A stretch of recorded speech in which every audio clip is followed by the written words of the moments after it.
శాంతి. సూరజ్బాయిజీ చెప్పిన ఆస్కా పురుషార్థ్. ఏ విధంగా భగవంతుడు మనకి పాలన ఇచ్చారో అదేవిధంగా మనము ఇతరులకి పాలన ఇవ్వాలి. ఏ ఆత్మలైతే ప్రభు పాలనలో ఉన్నారో వారు ఎంత భాగ్యశాలులు. పరమాత్ముని పాలన పొంది ఎవరైతే ఇతరుల పాలన చేయడం నేర్చుకున్నారో వారు వాస్తవంగా మహనీయులుగా అవుతారు, పూర్వజులుగా అవుతారు. వారి చేత జన్మ జన్మాంతరాల వరకు అనేక మందికి పాలన జరుగుతుంది. బాబా మనకి పాలన ఇచ్చారు, ప్రేమను ఇచ్చి మంచి మార్గదర్శనము చేసి, అదేవిధంగా మనకి ఎంతగానో చాలా చాలా సమయానికి యోగ్యమైన టచింగ్ ఇచ్చి శక్తులని ఇచ్చి పాలన చేశారు. అలాగే మనం కూడా ఇతరుల పాలన చేయడం నేర్చుకోవాలి. ఎక్కడైతే ఇతరుల పాలన చాలా బాగా జరుగుతుందో అక్కడ సేవలో వెలుగు ఉంటుంది, నలువైపులా పచ్చదనము ఉంటుంది. అందరి మనసు ప్రేమ ఆనందముతో నిండుగా అవుతుంది.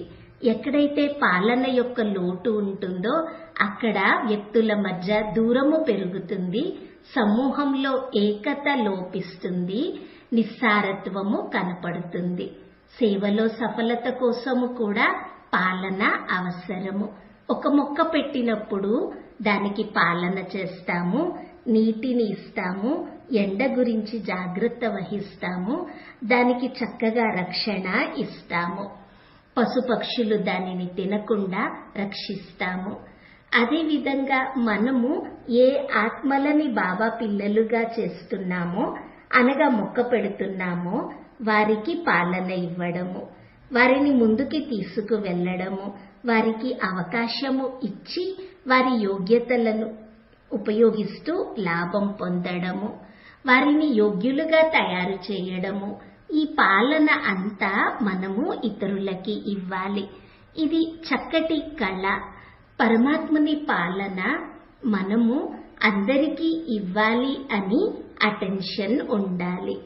ఏ ఆత్మలైతే డైరెక్ట్ గా పరమాత్ముని పాలన అనుభవం చేసుకోరో వారికి మనము పాలన ఇవ్వాలి. మన ద్వారా వారికి ఈశ్వరీయ పాలన యొక్క అనుభవం కలగాలి, అలౌకిక ప్రేమ లభించాలి, మార్గదర్శనము లభించాలి. వారి సమస్యలని మనము సమాధానపరచగలగాలి, వారికి సహాయం చేయాలి. ఇది ఎంతో శ్రేష్ట పాలన. ఎవరైతే అందరికీ పాలన ఇవ్వాలో వారు 2 గుణములను విశేషంగా తమ జీవితములో ధారణ చేయాలి. 1 దయాభావము, 2 సహయోగము ఇచ్చే వృత్తి. మనము అందరికీ సహయోగమును ఇవ్వాలి.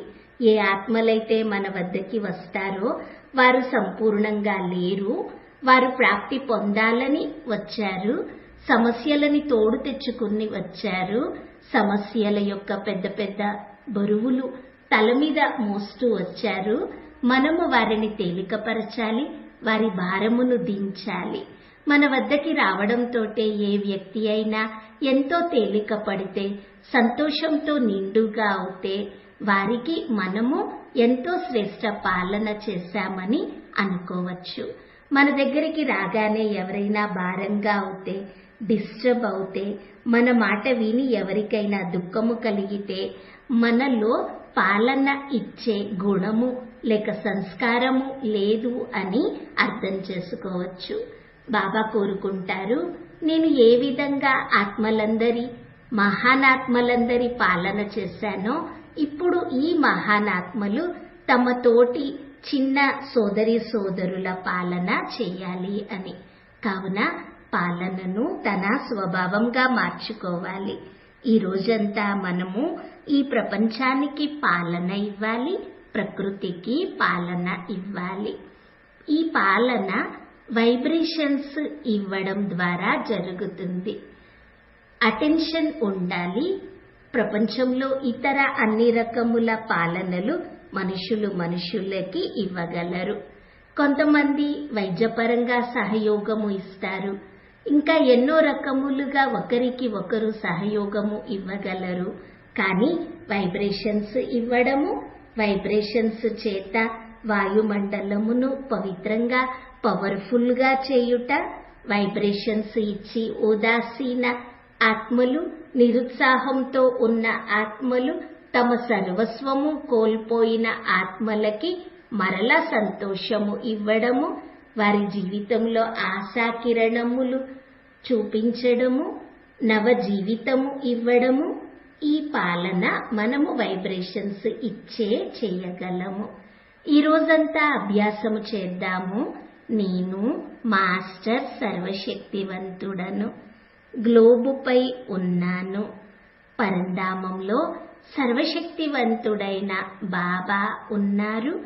తన శక్తుల కిరణములు నాకు చేరుకుంటున్నాయి, నాలో ఇమిడిపోతూ ఉన్నాయి, నా నుండి నలువైపులా వ్యాపిస్తూ ఉన్నాయి. సంకల్పం చేయాలి, ప్రపంచ ఆత్మలంతా సుఖీగా అవ్వాలి, దుఃఖాల నుండి ముక్తులవ్వాలి, శాంతిగా ఉండాలి, నిర్భయులుగా అవ్వాలి. ఇలా ఈ రోజంతా ఆత్మలందరికీ పాలన ఇవ్వాలి. ఓం శాంతి.